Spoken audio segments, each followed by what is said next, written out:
All right. Hi, everyone, and welcome to the Episcopal Church of the Good Shepherd. I am giving this announcement for the benefit of all of you in the Zoom room, as well as any and all who may be watching later on Facebook.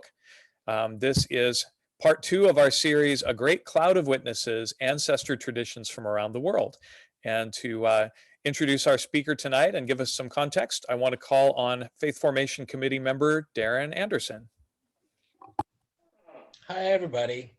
I would like to introduce Paul Moore, who will be talking to us tonight about Dia de los Muertos from the ancestor traditions of South America and Central America.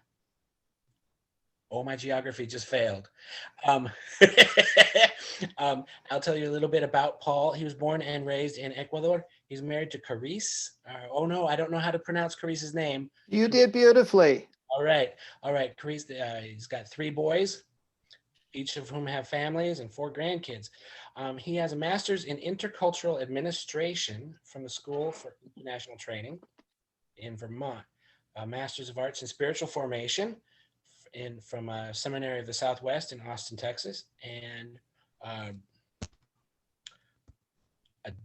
don't even know what that title is. That's that's academic hieroglyphics. A doctorate in ministry, a D-Min doctorate of ministry. D-Min, okay. Yeah. It's not a guitar chord. No. Oh, it could be. He's served in churches in Ecuador, Texas, New Mexico, and now St. Paul's Resurrección in Mount Vernon. And he's worked in intercultural ministry all his adult life and has a passion for the intersection of faith and culture, especially Hispanic and Anglo culture. He's involved in a border ministry in the Southwest and a mission to Honduras. So please welcome Paul Moore.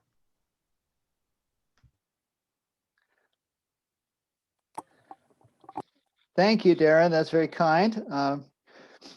Yes, this is this whole area. When Darren and Josh first got a hold of me about this, I'm excited about it because it is one of those times, one of those ways where cultures tell their own stories in their own way, and how you tell your story is how you understand your life. And this is the way that we tell the story in terms of the great cloud of witnesses, that biblical image. And I love what you guys are doing. I think this is spectacular.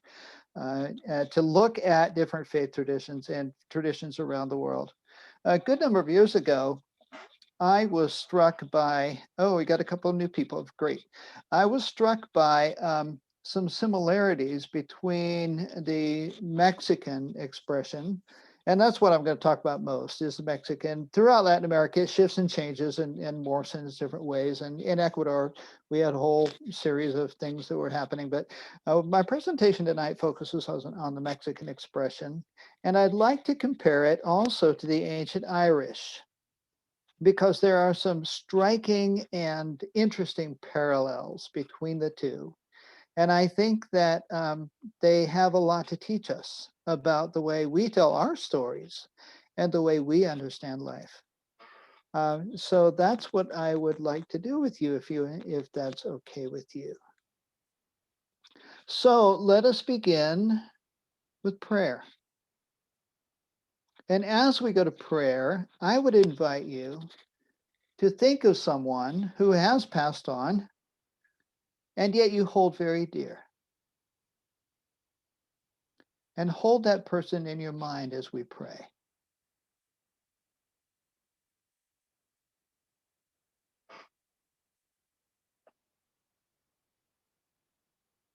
Loving God, you for whom the souls of the righteous dead are every bit alive,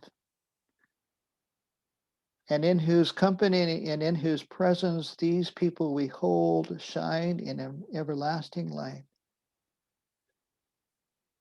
Teach us to look with favor upon those who have gone before, and teach us to number our own days, knowing that even now we live in eternity. Through Christ's name we pray. Amen. There is one question I'd like to ask all of you, and it just indicate by the raise of hand. How many of you have seen the film Coco? Okay, about 4, and several people don't have their have video going, so there could be others there. What I'm going to give you is about an inch deep. If you want to go 10 feet deep, go watch Coco. It's really, really good. And the interesting thing about Coco for me is that throughout Latin America, and especially in Mexico, it was translated into Spanish, and it has been received with great acclaim and has been very, very popular in Latin America as well. So this is not just an expression of an American and a Hispanic expression in the context of the United States. From Melissa to everyone, Coco will be showing tonight on KOMO channel 4 or 4104. So yeah, you can watch it. Just have a box of Kleenex.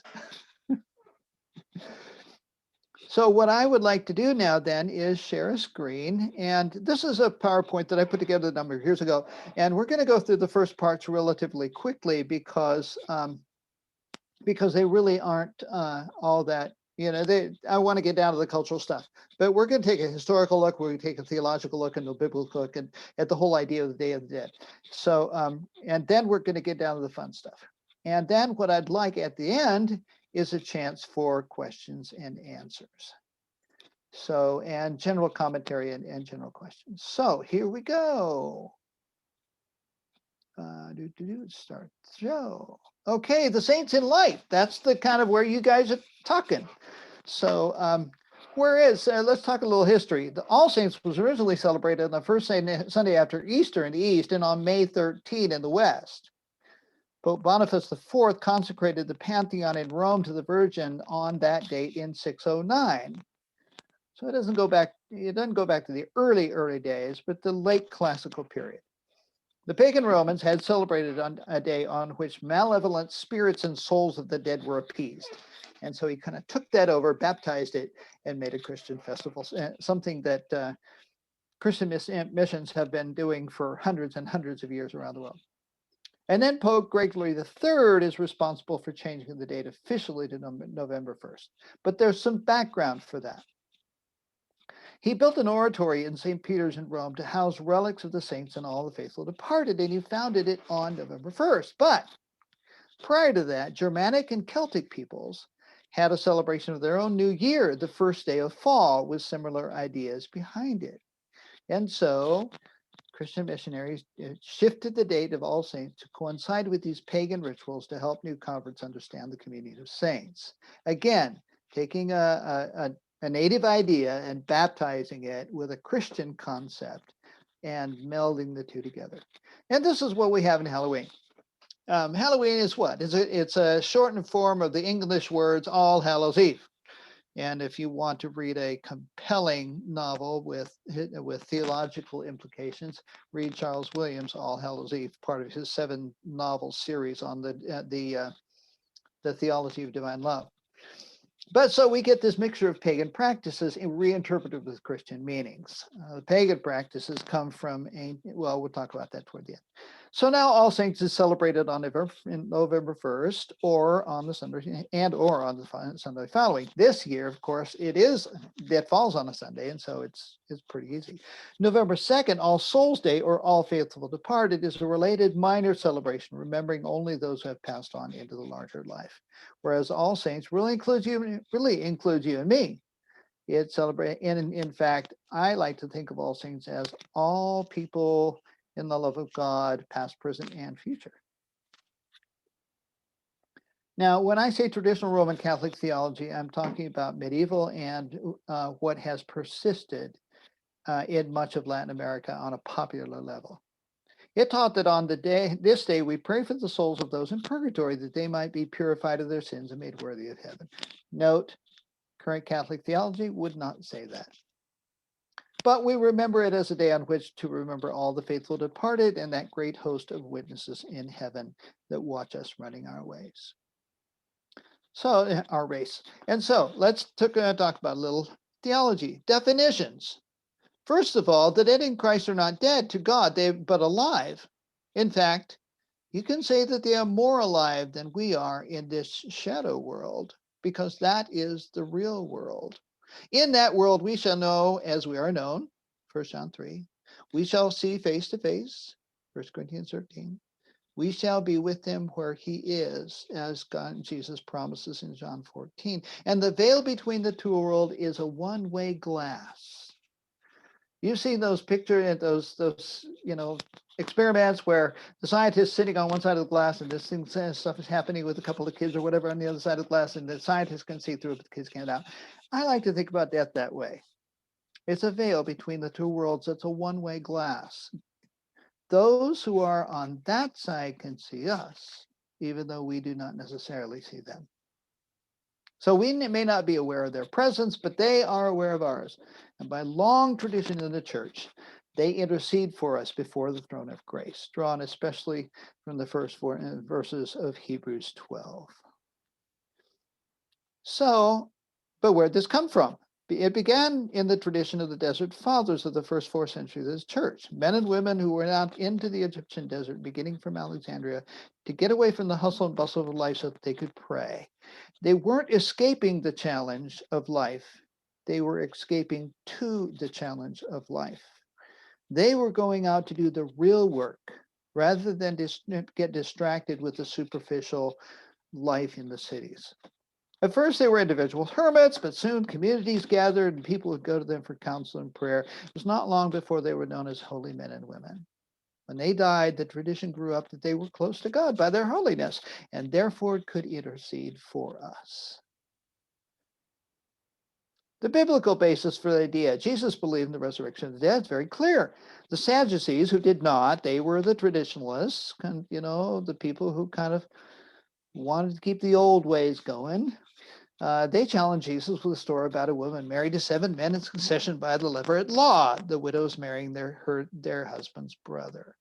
Jesus told them that they don't understand what the resurrection life will be like the angels in heaven where marriage means nothing. The main purpose of marriage was reproduction. In a realm in which there is no death, reproduction loses its imperative. And so basically he kicks their feet out from underneath them. The main purpose of marriage now is not necessarily reproduction, it's relationship. And I like to think that we take our relationships with us. Then he proves to them by scripture that the dead are not dead. In Mark 18:26, now about the dead rising, have you not read in the book of Moses in the account of the burning bush, how God said to him, I am the God of Abraham, the God of Isaac, not the God of Jacob. He is not the God of the dead, but of the living. You are badly mistaken.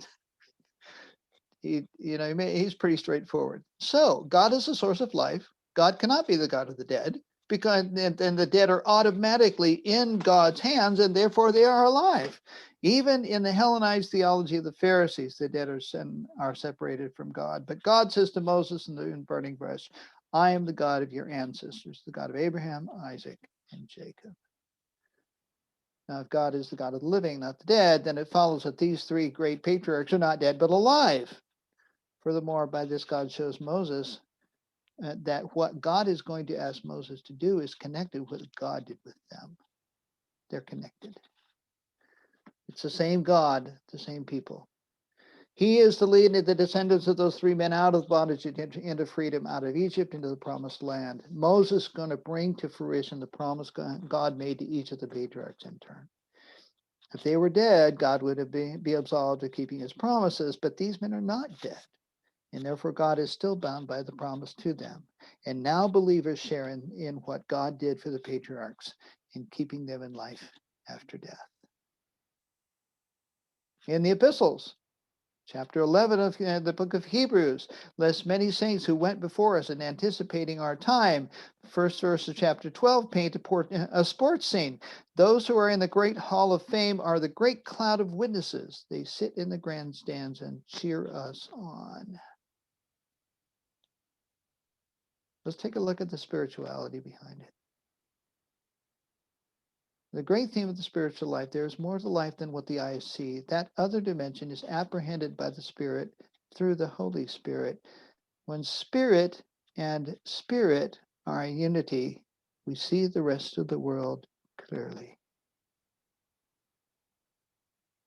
The disciplines of the spiritual life are intended to wake us up, to stretch us, to get us to see what our eyes do not see, and to apprehend the reality of our community.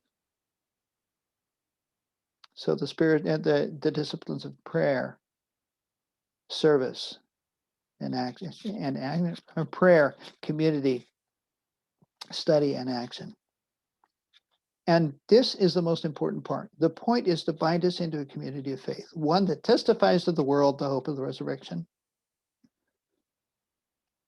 Bernard Chart, the first to use the phrase, "We are dwarves standing on the shoulders of giants." Recognizing who has gone before us gives us the benefit of knowing on whose shoulders we stand. We are the latest link in a very, very long chain. It helps us to appreciate those to whom we owe so much. You may be familiar with John Fox's Book of Martyrs. It's a rather gruesome book, really, full of details of morbid executions and the like. Fox may very well have published this book to capitalize on morbid curiosity, but it serves another function as well. Stories lie at the core of our faith.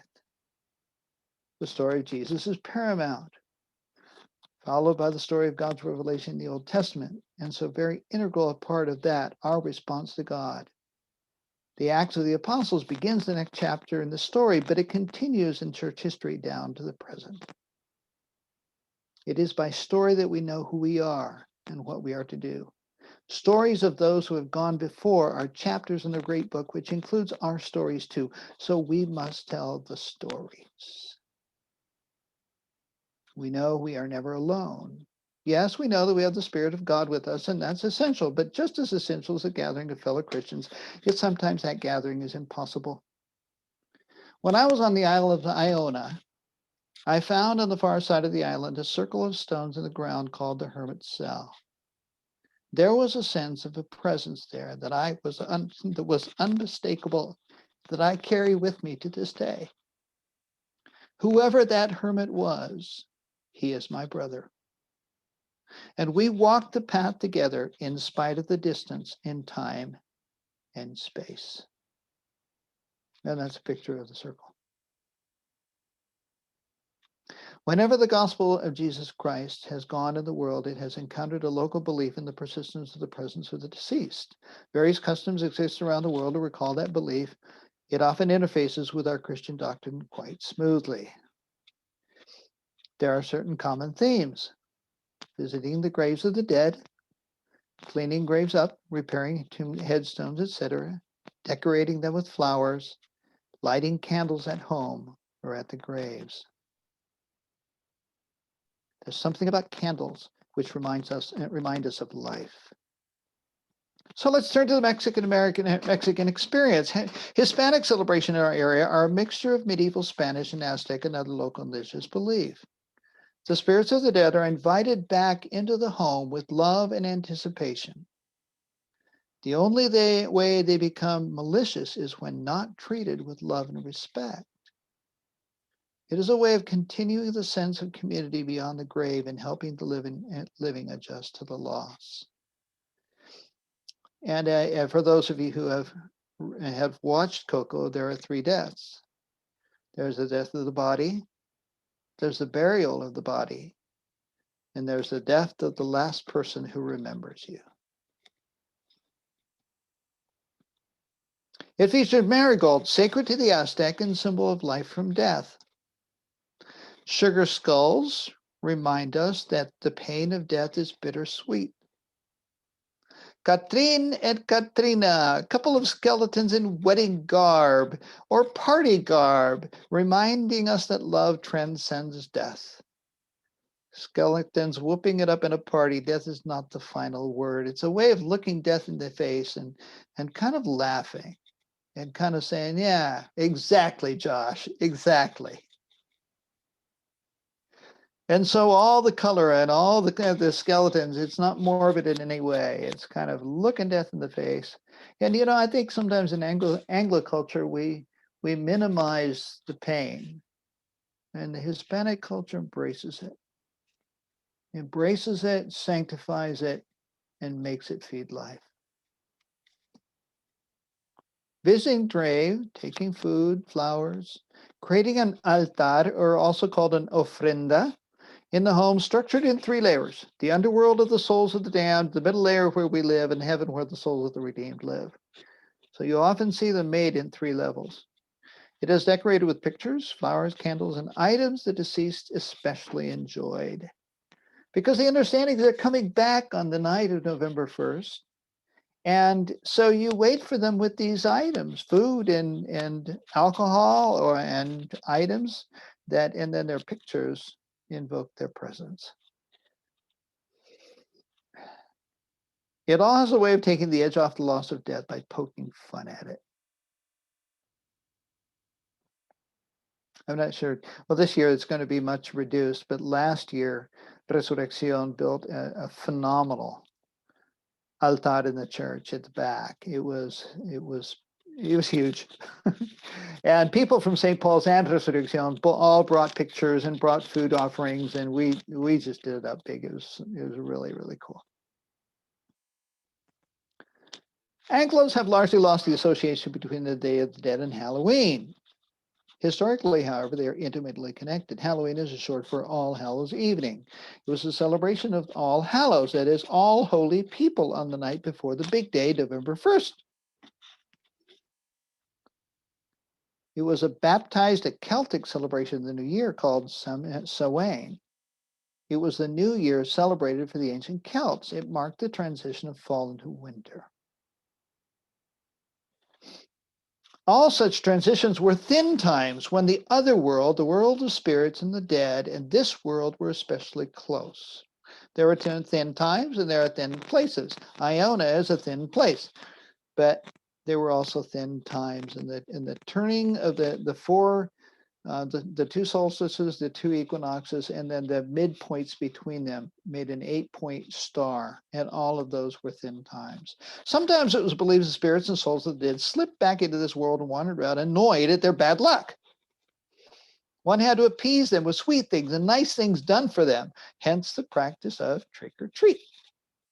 Sometimes people from this side would accidentally slip into the other world and suffer for a long time before they found their way back. Therefore, during these thin times, caution was always in order.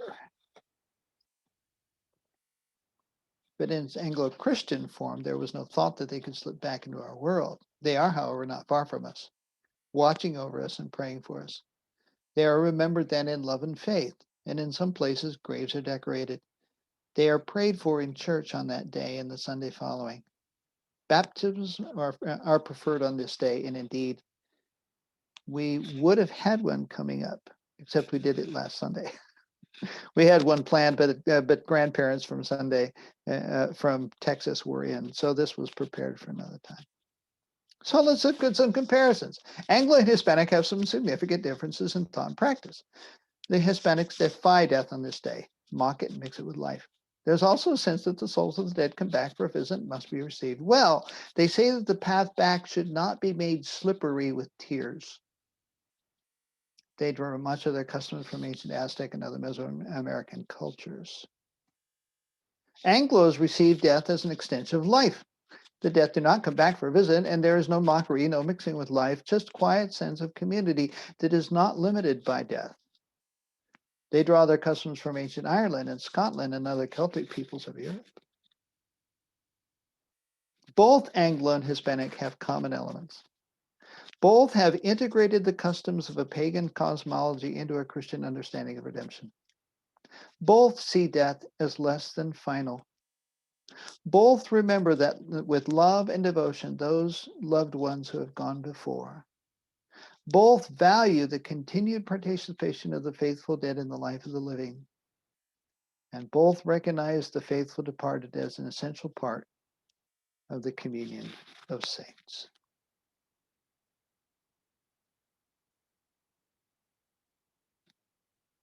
And there's Jesus surrounded by the hosts of heaven. Okay. Comments, questions, discussion. Again, we've gone an inch deep. If you want to go 10 feet deep, go watch Coco. So, Josh, I guess you'll have to unmute people who want to ask something, and They can unmute themselves, but I will. Okay. I'll play MC and call on them. And I saw KJ's hand first. okay. Well, thank you so much. And this brings back memories for me because my girlfriend many years ago, she was a member of the religion of Santeria. Oh, And this is very familiar to me. And we had an altar in our home. So there's a lot of crossover because it's a Hispanic Catholic culture mixed with voodoo. But right. I really, really learned a lot. I don't believe in, I'm not a Santeria person, but Mhm. I honor the customs, and I really like the concept of having an altar and honoring one's ancestors a lot. Does Santeria use flowers as well? Flowers, there's a lot of alcohol, rum, Uh-huh.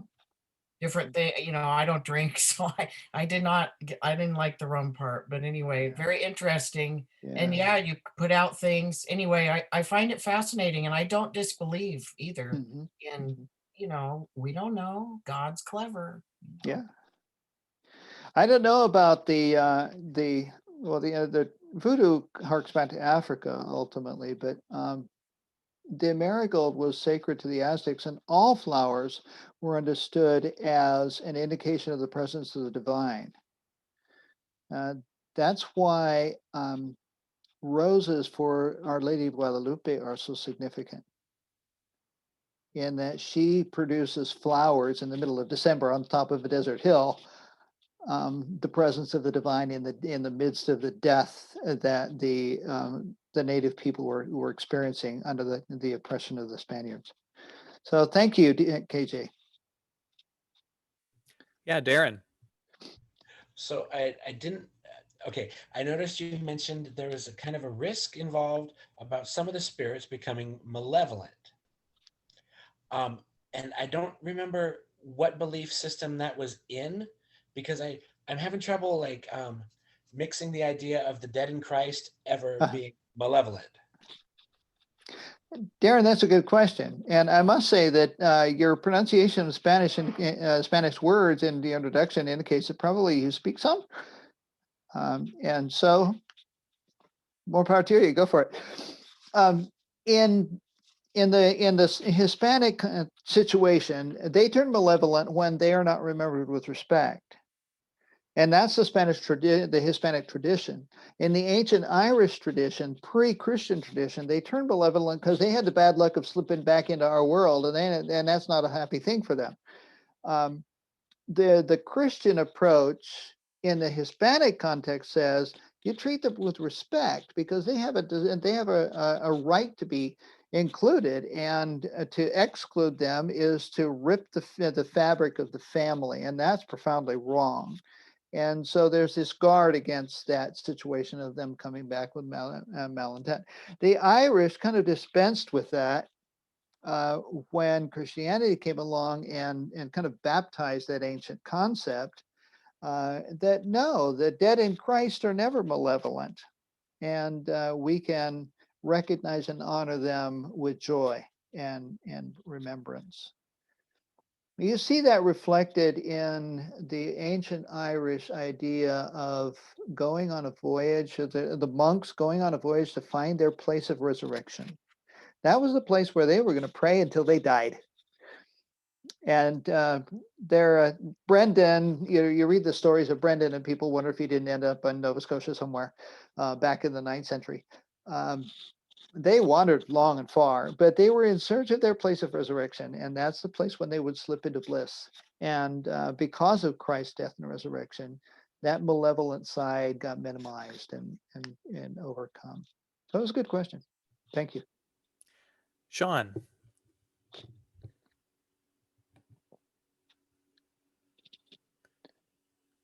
Sorry. Sean? There I you go. have this new computer and I'm trying to Oh, figure okay. it out. I have a question. I'm really interested in this series that everybody is doing, and I find, I'm not very educated in the ways of, I guess, theology, the different religions, but I feel like there's always very common themes throughout Mhm. almost all the major religions. Mhm. And I would it be, well, I don't know how to ask it. I'm currently Catholic. I wasn't raised Catholic. Mhm. I converted, but I also find that I really enjoy, um, I don't know if you would call it different traditions that different religions have. And Mhm. is that disrespectful? If I want to be like, okay, I'm Catholic, but I don't always follow a lot of Catholic traditions, but I really love El Dia de los Muertos. I love the the skeleton. I really really love that. And during Halloween, I like to decorate with those figurines. But then I was thinking, I wonder if somebody came over to my house, if they would find that disrespectful because I'm not Hispanic. But I really like some of those things. I like the idea of honoring your loved ones by having things out for them. I used to drink my dad's favorite drink Mhm. when it around like his birthday, but I never thought to do it during this time. Mhm. So Mhm. I don't know if I had my question out.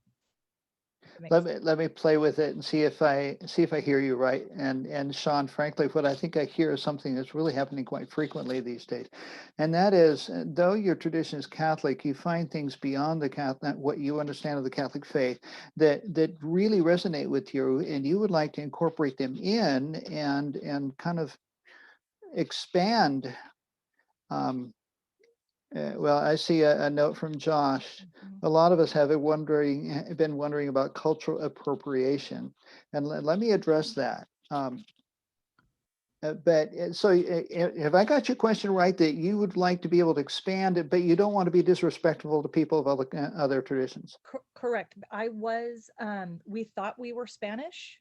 And Okay. so, again, I wasn't raised with Spanish traditions or anything like that, but I've always gravitated um, toward that. And then it wasn't until maybe 5 years ago, we're not. Oh, okay. It's not where we thought my grandparents came from. So uh, Okay. that is, Yeah. but that hits with what Josh was saying about the whole cultural appropriation. I don't, even though that's what we thought for a long time, and I gravitated towards Mhm. that. So it's already, I mean, it has been a big part of my life for a long time. And now it's like, oh, well, I'm not. So What do we do? And yet this still resonates with you. yeah. Yeah. Yeah. People are doing that more and more. I do it. I practice some Zen Buddhist practice. And Zen Buddhist is not a theistic system, and it doesn't talk about it, doesn't even ask the question of God, but it's really good at getting us in touch with our own selves. And so I sit in Zazen every morning. And so I've appropriated something from a different tradition and mixed it with my own and used it as a way to express my own spirituality. And that kind of mixing and matching is something that's emerging in throughout the United States and probably throughout the world. It's a kind of a new trend, a new something. So that appropriation thing is something that I think people are looking at the boundaries of religion and finding them restrictive rather than helpful, and taking it upon themselves to create something that works.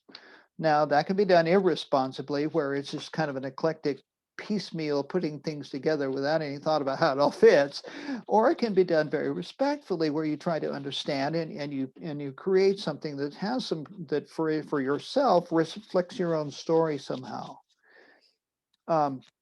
or your own experience, or your own desires, or your own deep spiritual yearnings. All of these things are part of where God interfaces with you.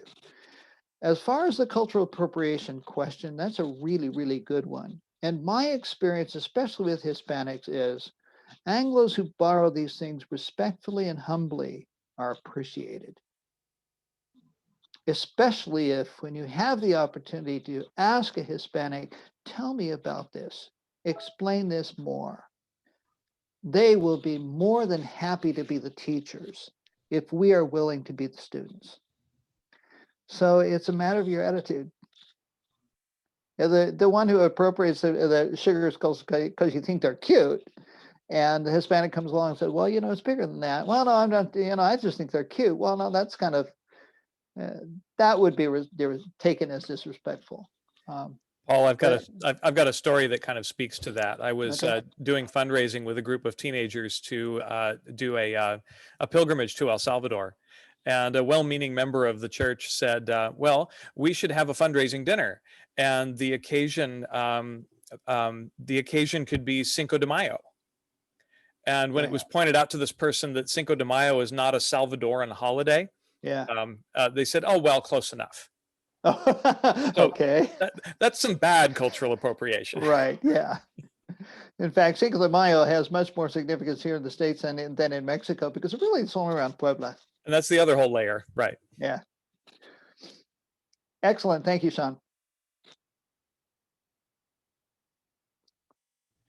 I noticed I'd like to address kind of like, I mean, it's loosely tied to the concept of appropriation, but this interesting idea of the blending, where with the Celts, you had an empire kind of imposing a system, and then then you had the Empire of Spain imposing a system, but both of them somehow resulted in this kind of like similar tradition of Halloweeny, Dia de Muertos kind of stuff. I think that to be so distant geographically, but then so similar culturally, even after the imposition of an empire's religion, is just fascinating to me. It is fascinating, and that's what first sparked my interest in it. And this is the only thing that I can come up with, and perhaps somebody else can address this better. And that is, this is pre-Enlightenment thought. This is back in the day when pretty much everybody understood the world as a living thing, and the separation of humanity from the rest of creation that happened in the Enlightenment had not happened, and the world was sacred still. The world was not a commodity to be used. It was a place where God lives. And consequently, that was happening in the South American continent, and well, throughout North and South America, in the native traditions, and it was happening in Europe, and it was still understood to be valid even in these two related group conquering forces, because the Spaniards and the English were kind of tied together. Remember that King Henry's first wife was a Spanish princess, and so there's this kind of European aristocracy that also espoused that idea, that sent that takes the Christian tradition in a very similar form into Ireland and into Latin America. And of course, into Ireland, it's 1,000 years ahead of that. And yet the same kind of pre-Enlightenment desacralization of the world, I think that it gave the same sort of ingredients to come up with the same sort of thing. And perhaps it resonates with something deeply, deeply human. Yeah. Sean. I have a question about that I had when you brought up the movie Coco. I adore that movie. My daughter loves that movie. We'll actually watch it quite a bit. And when you were talking about, like, I think you said the 3 deaths, Mhm. and so you have the your body dies, but then at the end, like, then you die again because the people have forgotten you. Mhm. So can you explain that more, like where they go, or is that more of like when you think of like the Catholic Church, you're going to heaven, Is that them going there, or are they, I mean, they're not gone, right? So are they, is when they're in that movie, when he crosses over and he's seen all of his ancestors, and is that a kind of like that waiting period before they go, when they, I don't know. Yeah. Yeah. There's another movie you want to check out. It's called The Book of Life. That will help answer some of those questions. Yeah, I've seen that one as well. Okay. I have not seen Book of Life, but it would be good to see it. And Sean, that's a very good question. And it's really a theological question to me. And when I watched Coco, that was what I was left with. When a friend of mine in New Mexico, who is he's a dermatologist, and he's a committed Roman Catholic, and he's a curandero. He's a fascinating man. And he was the first one to tell me about the three deaths. And the traditional Catholic, the traditional Hispanic view is the tragedy of the third death is that you end up nothing. You don't go anywhere. You just cease to be. So your existence depends, that's got a positive and negative. On the one hand, your existence then depends on the living remembering you. And so it makes that absolutely compelling to remember. But on the other hand, in Christ, and this is where my Christian theology critiques that and comes back and says, well, okay, but there's another way to understand that. Our hope in Christ is that God never forgets us. And if God never forgets us, God is always living. And therefore, that third death really is something accrued from something beyond the Christian faith. That's my only conclusion on that. That's an ancient Aztec something or native something that has kind of been carried along. But I think the Christian faith can critique that and say, well, I can understand that in terms of human experience and human story. But in terms of that soul that is finally forgotten, God never forgets. Yeah, Paul, I can't speak to where the third death comes from either, but I'm reminded of a couple of passages of the Hebrew Bible.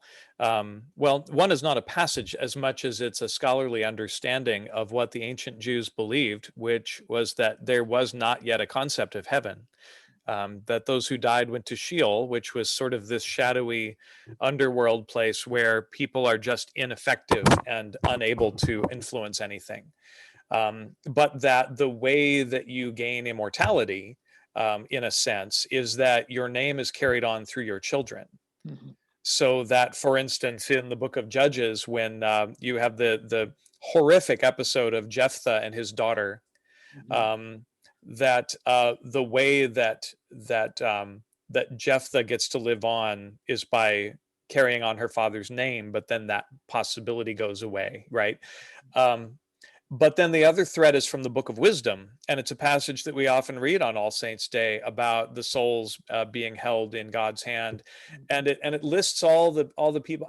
It might not be the same passage, but it's the passage. Let us remember now the famous men. Mm-hmm. Anyone know what I'm talking about? It lists all these examples of famous people who went before, and there were these people and those people, and then it says, then there are those who are completely forgotten. The people whose names have been completely blotted out, and yet they are in God's hand too. Mm-hmm. So in Hebrew scripture, we have already a denial of any sort of third death that recognizes the point of being forgotten, mm-hmm. but then puts it in a larger container that God holds them to, even if none of us remember them anymore. Mm-hmm. Thank you, Josh. Mary.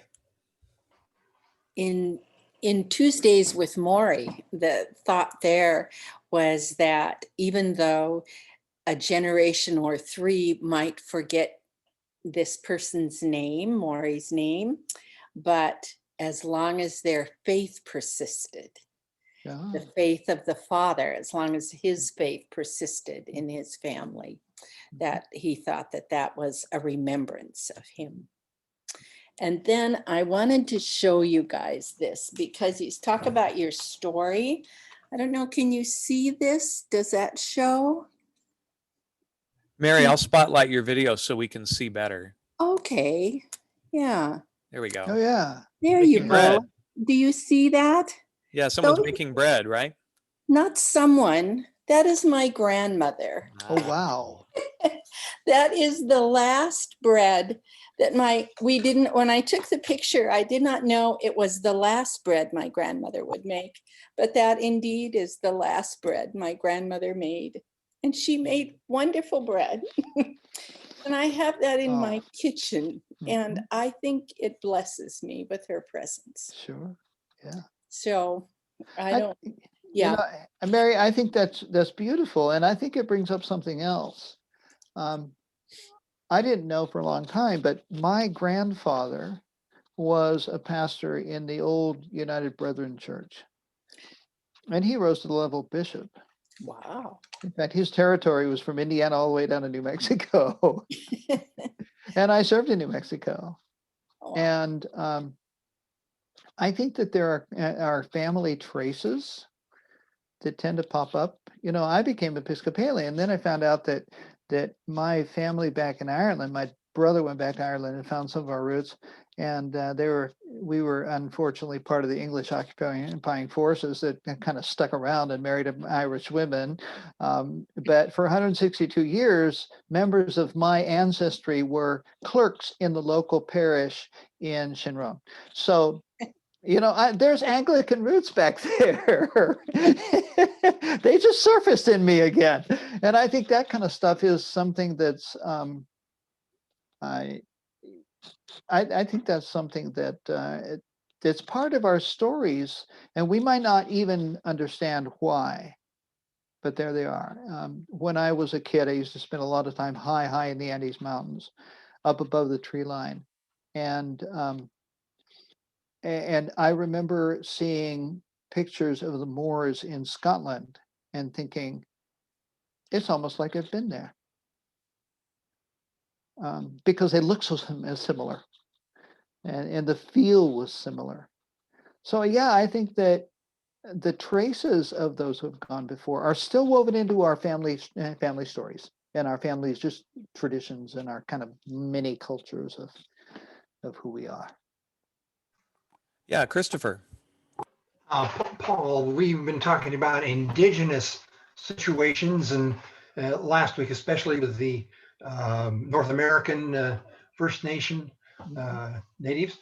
But in the part of the world you grew up, the indigenous population there was also included in that.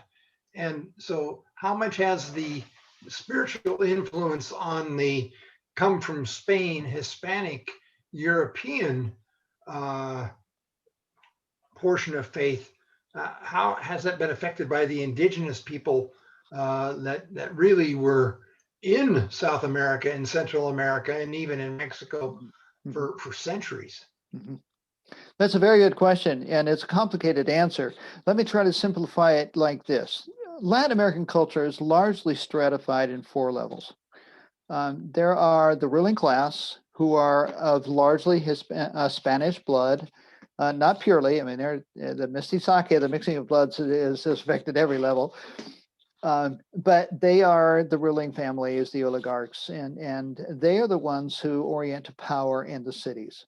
Right below them is the kind of professional class that orient to cities. Spanish is their first language. They may speak a few words of the local indigenous language, but they are the working class, the kind of professional class. Then there's another class below that really finds their roots in the little towns outside of the city centers, and they speak Spanish, but they also understand quite a bit of the local Indian language. And then there are the indigenous peoples at the bottom of the heap.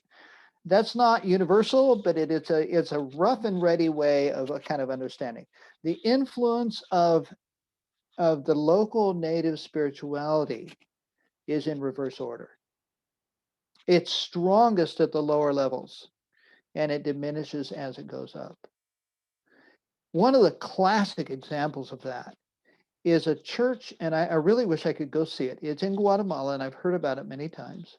It's a church, a Roman Catholic church built on an ancient Kakchikil sacred site. And the priest comes and says mass. In fact, I'll give you two stories. Priest comes and says mass in the morning, and then he clears out because he's not welcome in the church after that. The local shaman comes in the church, they do their own native stuff because that's a native site and they're not going to forget it. There is a friend of mine that went to school with me in Ecuador is an anthropologist. He teaches at the University of Arizona, and he married a local Quechua woman from Ecuador. And he did a pretty thorough study of that particular group of Quechua in relation to.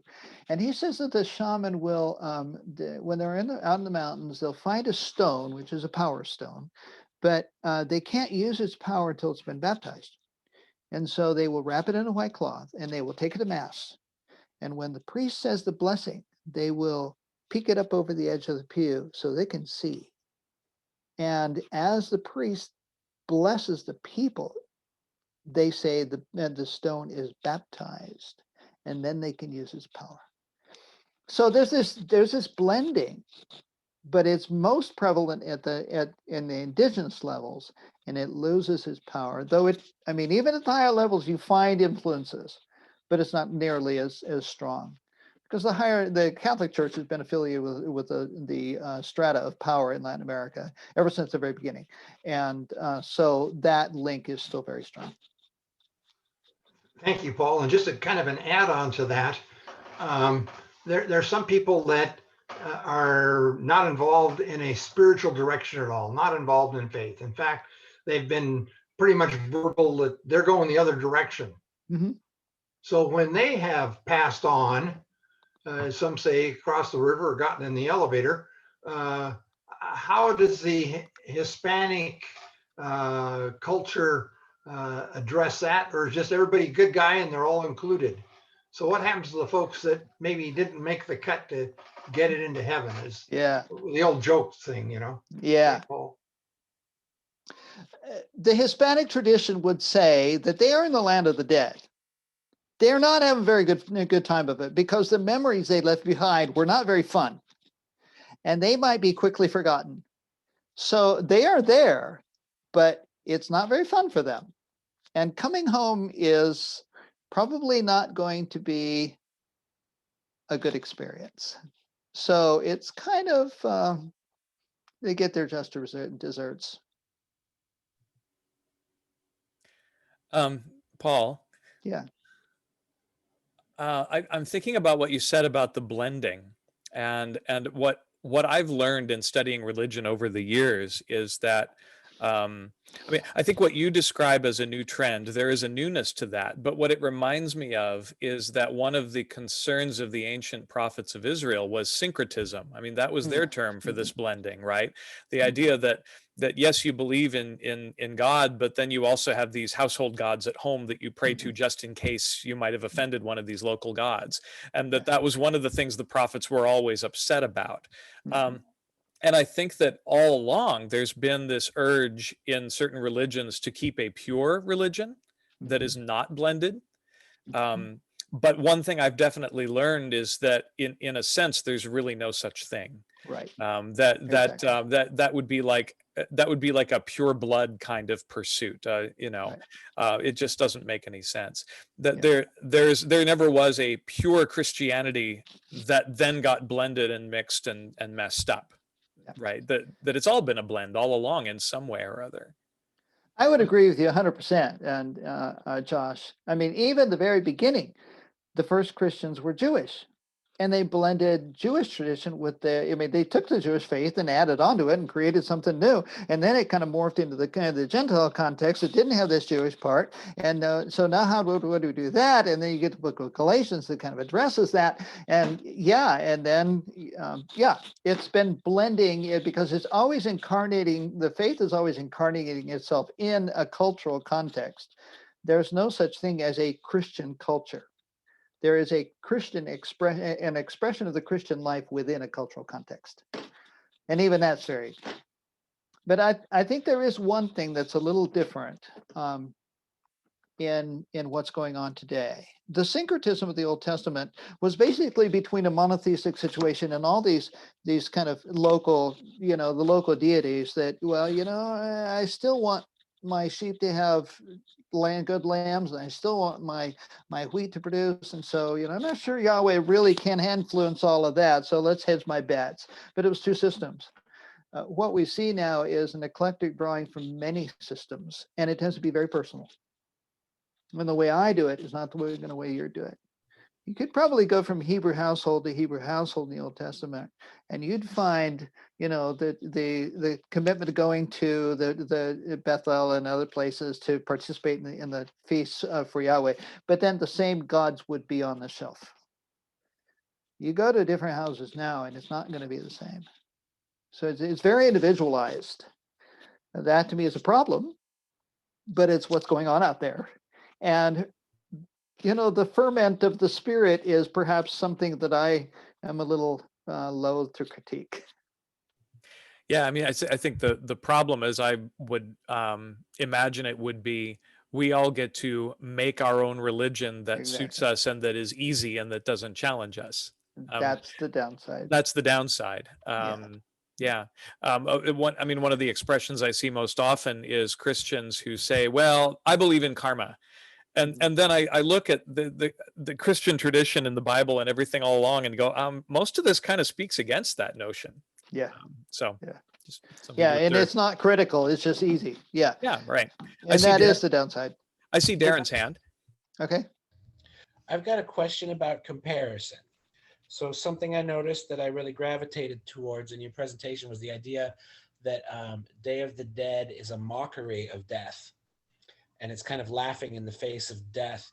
And so I compare kind of the more Western thing.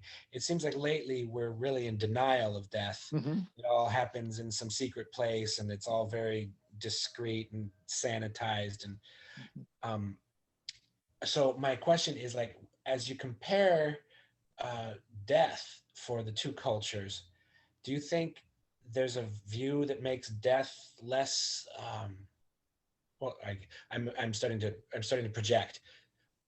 Do you think that mockery of death makes dying easier? You draw a very good comparison, and it's very true. Yeah, Anglo culture tends to sanitize death and then deny it.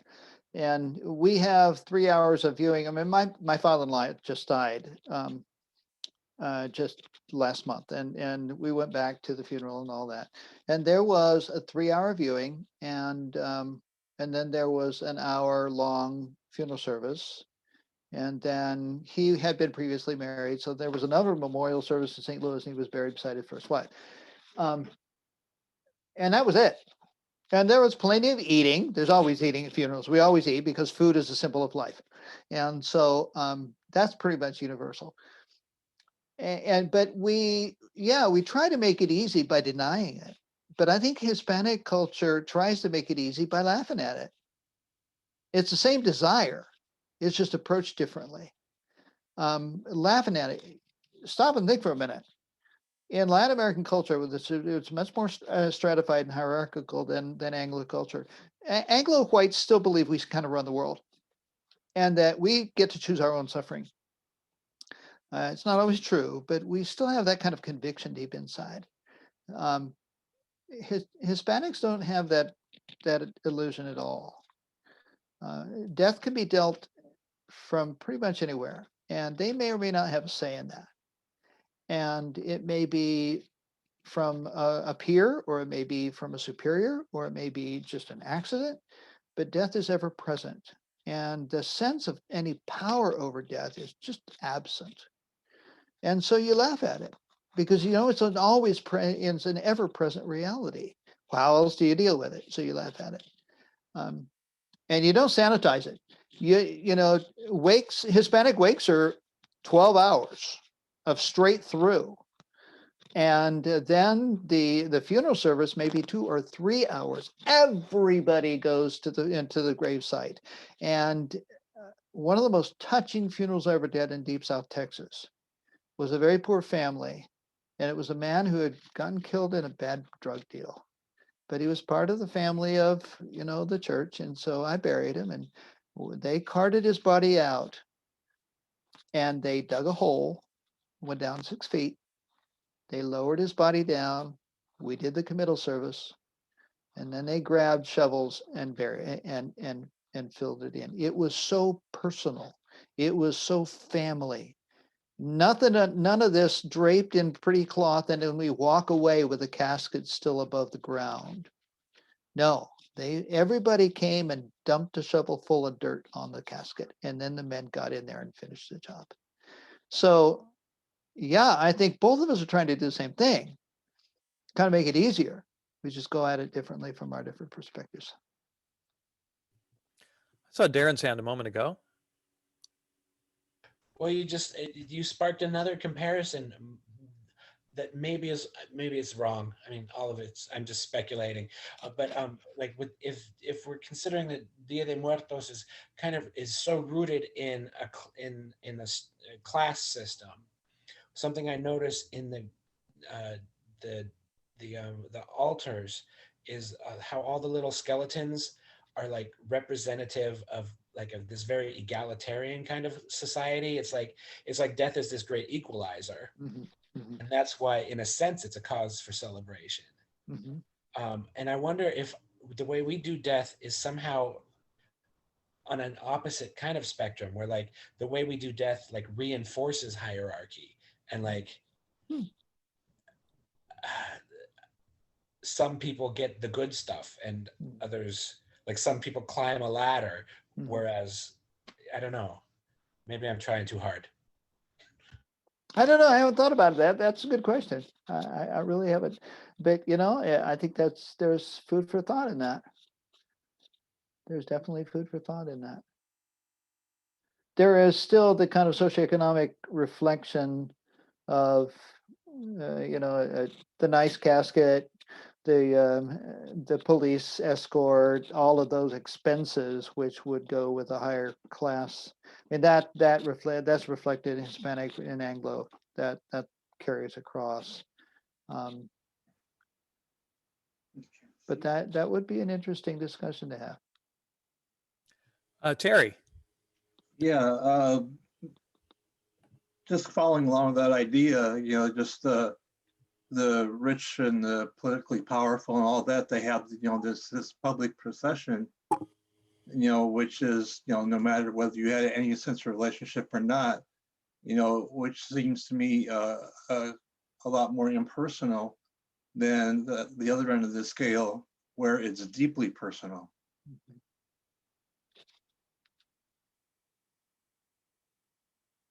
Done.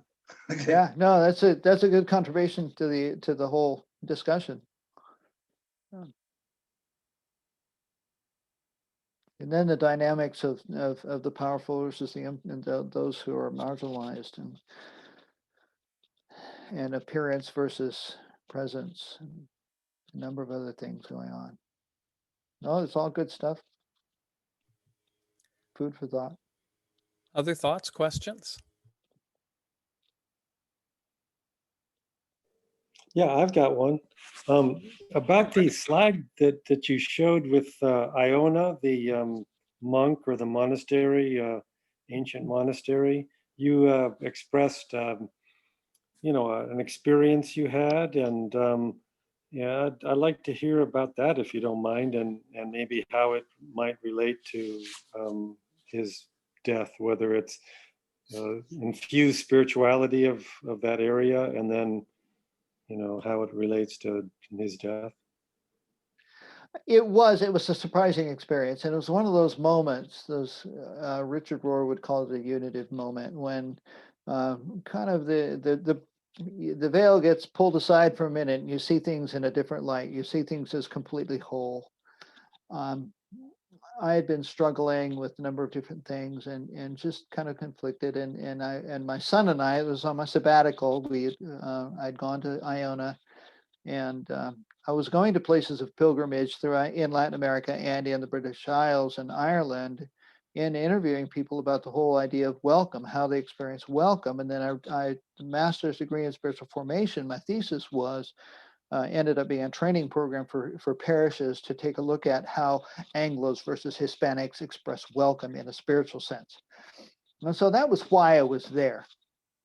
And I had some time. I think my son took a nap or something, and I went for a walk because I'd seen this and I didn't know what it was. And I walked, and then I saw a map of the island with places to go, and there it was, the Hermit's Cell. And oh yeah, that's where I was. So I went back, and it's a ring of stone, about a foot high and maybe 12 feet across in diameter, with an opening for a door, in an area that has a stone fence, the remnants of a stone fence that ran for 75 feet or so, and then turned a right corner over to the cliff.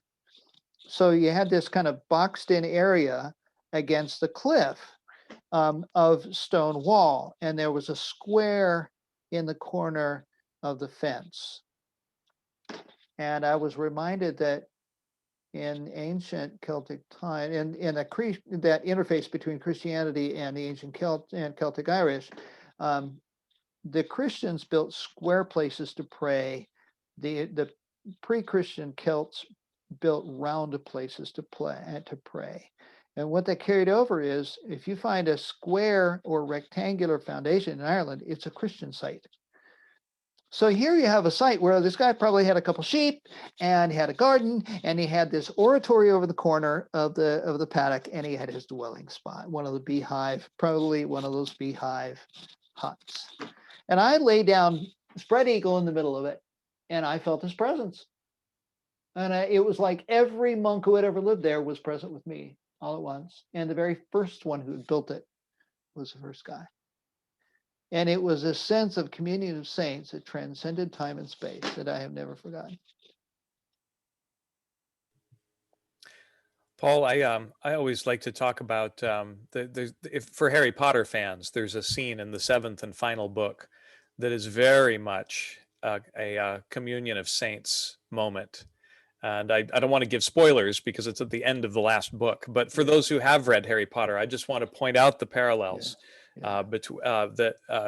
about Harry going to the cross, and all those he loves standing with him. Yeah. I also just want to ask the question. We talk about the mocking death for its impotence, right, and laughing at death.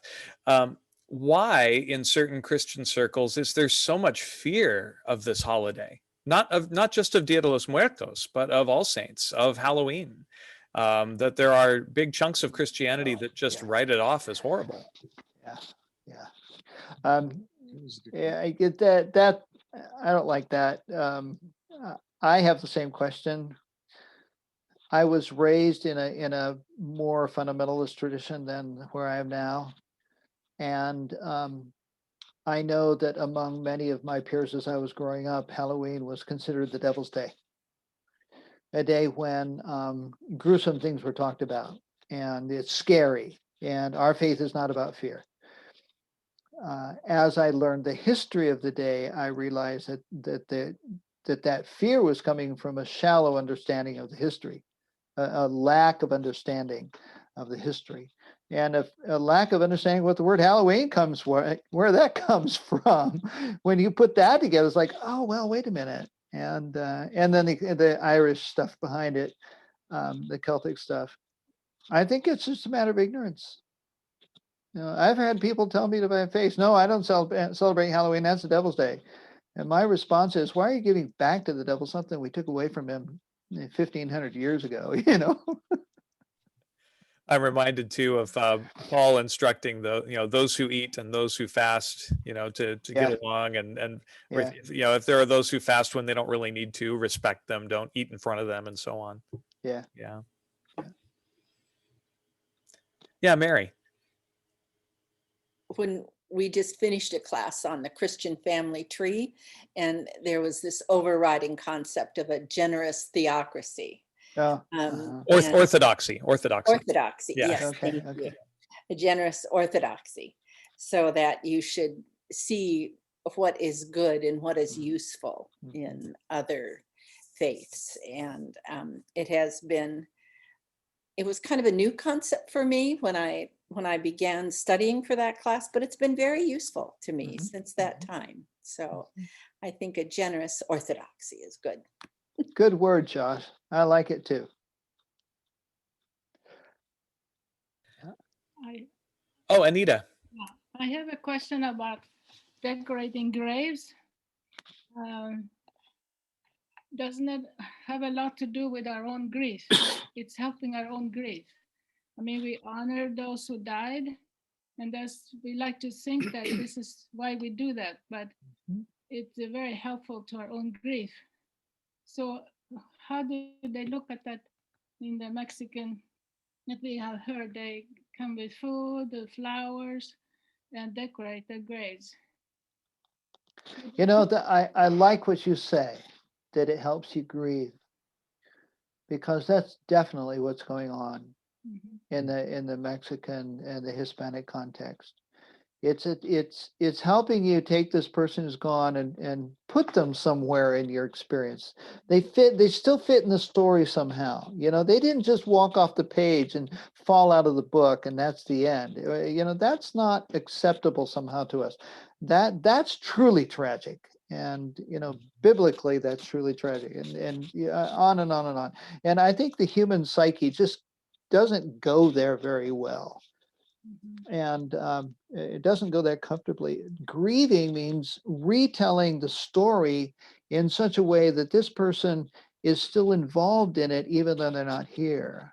And the flowers are our way of expression of beauty in the midst of pain, of hope in the midst of loss, all of those kinds of things. So yeah, the Aztec, the marigold, sacred to the Aztecs, a symbol of life from death.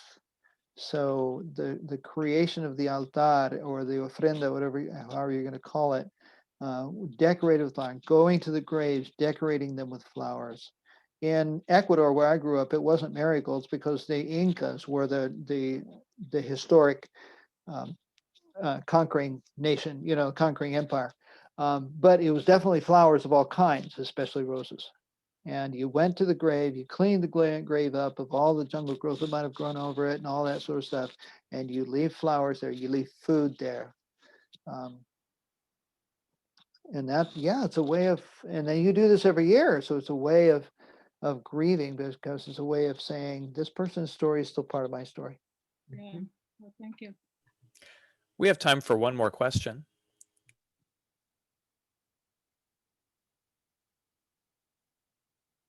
Yeah, Darren.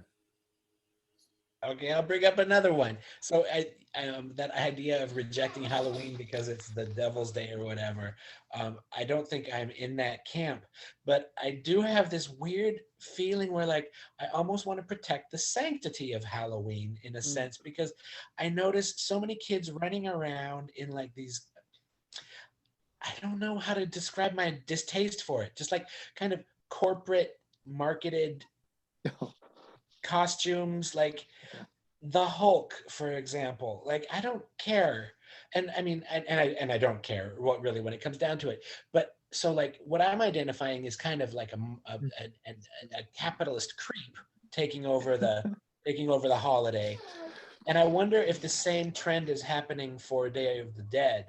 Like, is this also happening in Mexico as modernization occurs? Oh yeah, oh yeah. Everybody will, if you're a good business person, you can figure out a way to turn a penny, you will. And so when people have a need, yeah, by all means. Yeah. So the commercialization of the holiday is definitely at work in Mexico. So that could probably be divided among the class system too. You know, the upper classes will celebrate more as we do, as the lower classes probably don't. I think you're probably right. Yep. Yeah. Well, go ahead, Paul. There was Sean put something up about, don't Hindus also use marigolds? I believe they do, but I do not know the symbolism behind it. Unfortunately, our series isn't long enough to also go into Hindu tradition. However, this is probably the right time for me to mention First of all, I want to thank Paul for being with us. Thank you, Paul. This is great. I want to thank Darren for organizing this whole series and lining up our speakers. I want to invite you all to stick around, because after these announcements, we will have the service of Compline, the bedtime prayers of the Episcopal Church. So do stick around if you can. You don't have to. And then I want to give a teaser for the next couple of weeks. We have 2 more weeks left in the series. Next Wednesday, our guest will be Laura Ellis. Shoot, I don't have her information in front of me. Darren, can you say more? Laura is a nun at Sakya Monastery in Seattle. It's a Tibetan Buddhist monastery. And so she's going to be talking to us about mostly the traditions around death and dying. I guess the rituals are pretty elaborate, and it's a lot of work to help people die. Then following that, the Wednesday following that is going to be from Imam Jamal Rahman. Thank you. And he'll be talking to us about death and remembrance in Islam. Yeah. So do come to those. We are also currently having Sunday afternoon classes on the Book of Common Prayer. And we also, I'll just give a teaser now for the series that I'm just starting to plan for November, a 3-week series called Falling Apart, or called The Christian Hope, Falling Apart and Drawing Together. And that will be 3 weeks on Christian eschatology. And the way I like to define eschatology, some might call it the study of the end times, but I describe it more generously as the study of the fulfillment of all of God's dreams. So I hope you can join us for that. So yeah, again, thank you, Paul. Can you stick around for Compline? Well, I need to check with my wife. We have not had supper yet. Oh gosh, maybe you need to eat.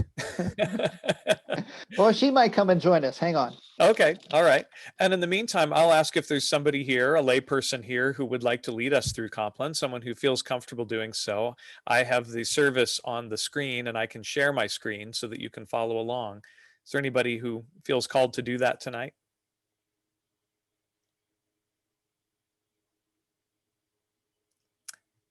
You always know I'm willing if nobody else will.